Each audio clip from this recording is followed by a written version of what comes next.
नमस्कार, आप देख रहे हैं न्यूज नेशन का डिजिटल प्लेटफॉर्म और मैं हूं आपके साथ सचिन दुबे।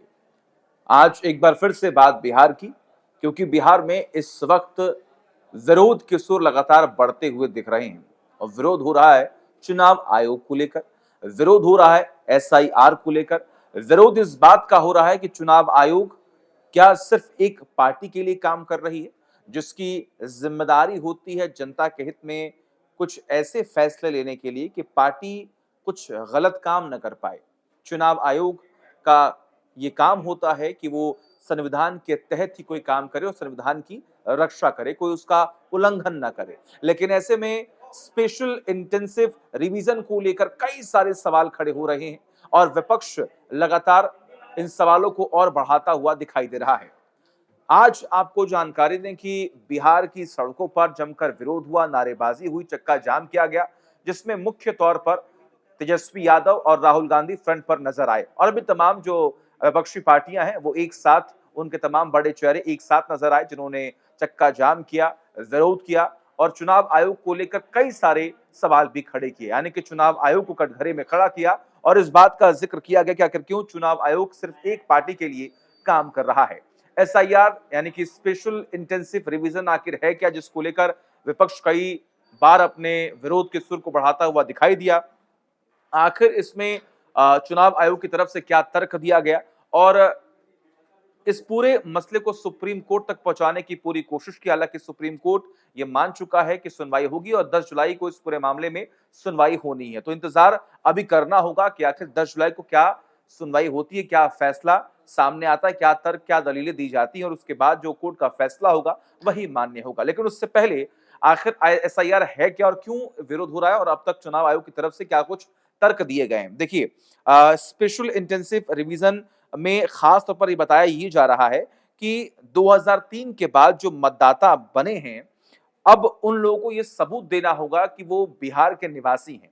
यानी कि उनको अपना जन्म प्रमाण पत्र, उनको ये बताना होगा कि उनके माता-पिता वहाँ पर रहते हैं या वहाँ पर जन्म लिए हैं।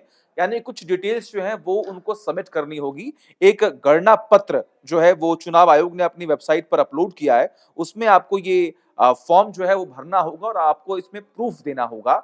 और सबसे बड़ी बात है कि इसी प्रूफ को लेकर विपक्ष जो है वो सवाल खड़े कर रहा है और उनका ये कहना है, वो ये तर्क दे रहे हैं कि इससे फायदा बीजेपी का होगा, इसीलिए जानबूझकर चुनाव आयोग बीजेपी के सपोर्ट में ये फैसला कर रही है। हालांकि ये नॉर्मल एक प्रोसीजर जो है वो बताया गया है। जब आप चर्चा करेंगे तमाम जो एक्सपर्ट्स हैं संविधान के, जब आप उनसे ये बात करेंगे तो उनकी तरफ से इस बात का भी जिक्र किया गया है कि ये एक नॉर्मल प्रक्रिया होती है। किसी भी चुनाव से पहले अगर राज्य में विधानसभा चुनाव हो रहे हैं, लोकसभा चुनाव हो रहे हैं, तो वोटर लिस्ट को अपडेट किया जाता है। लेकिन अब ऐसे में विपक्ष ये सवाल खड़े कर रहा है कि आखिरी बार साल 2003 में ही हुआ, उसके बाद अब तक नहीं हुआ, तो अभी चुनाव में आखिर ये करने की कोशिश क्यों की जा रही है? क्या महाराष्ट्र में जैसे वोटों की चोरी हुई, जैसे हरियाणा में वोटों की चोरी हुई, विपक्ष ये कह रहा है कि जिस तरीके से महाराष्ट्र और हरियाणा में वोटों की चोरी हुई, वही पैटर्न कहीं न कहीं बिहार में भी ये साजिश रचने की पूरी कोशिश की जा रही है कि जिसकी वजह से फायदा बीजेपी का हो। हालाँकि जैसा कि मैंने आपको बताया कि पूरा मसला कोर्ट में है और 10 जुलाई को सुनवाई होनी है, तो अभी इंतज़ार करना होगा। लेकिन उससे पहले हम देख पा रहे हैं किस तरीके से बिहार की सियासत में ये एसआईआर की एंट्री की वजह से कई सारे घमासान जो हैं वो देखने को मिल रहे हैं, बवाल मचा हुआ है। जैसा कि मैंने आपको बताया कि आज चक्का जाम हो किया गया और तेजस्वी यादव ने पहले ही खुलकर ये बात कही है कि हम इस बार जो है और तमाम जो राजनीतिक पार्टियां हैं, विपक्षी पार्टियां हैं, वो एक साथ मिलकर विरोध जो है वो करेंगे और हम चुनाव आयोग को भी ये बताएंगे कि विपक्ष की भूमिका आखिर है क्या।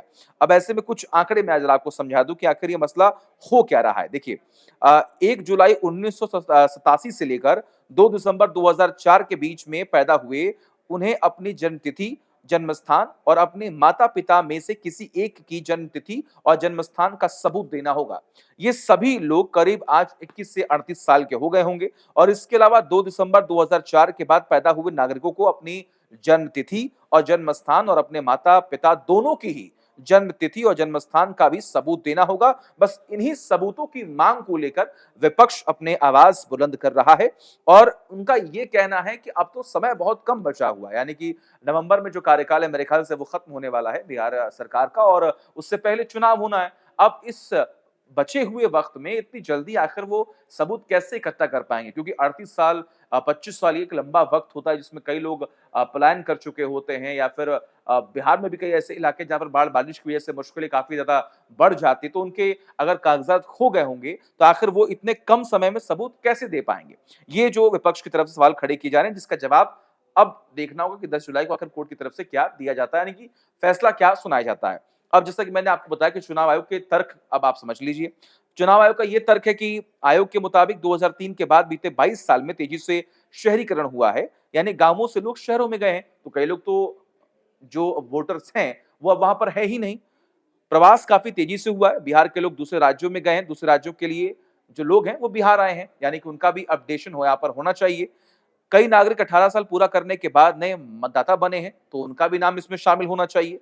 कई मतदाताओं की मृत्यु की जानकारी अपडेट नहीं है और वो अभी भी वोटर लिस्ट में शामिल हैं, उन्हें वहाँ से हटाना होगा। इसीलिए ये अपडेट जो है वो बहुत ज़रूरी है। सबसे अहम मतदाता सूची में दूसरे देशों से आए अवैध प्रवासियों को भी अलग किया जाना बहुत ज़रूरी है, यानी कि जो बिहार के लोग नहीं हैं, जो बिहार में जन्म नहीं लिए हैं, अगर वो भी इस लिस्ट में शामिल हैं, तो उसकी भी चेकिंग होनी चाहिए और इसी को लेकर तमाम ये जो घमासान है, वो मचता हुआ दिखाई दे रहा है। अब ऐसे में आप ये समझ लीजिए कि कौन-कौन से पत्र जो हैं, यानी कौन-कौन से ऐसे प्रूफ हैं, जो आपको देने हैं। अगर आप बिहार के रहने वाले हैं और आप का नाम अगर वोटर लिस्ट में है, उसके बावजूद भी अगर आपको वेरिफ़िकेशन कराना है, तो कौन-कौन से प्रूफ जो आपको देने होंगे, वो आप समझ लीजिए।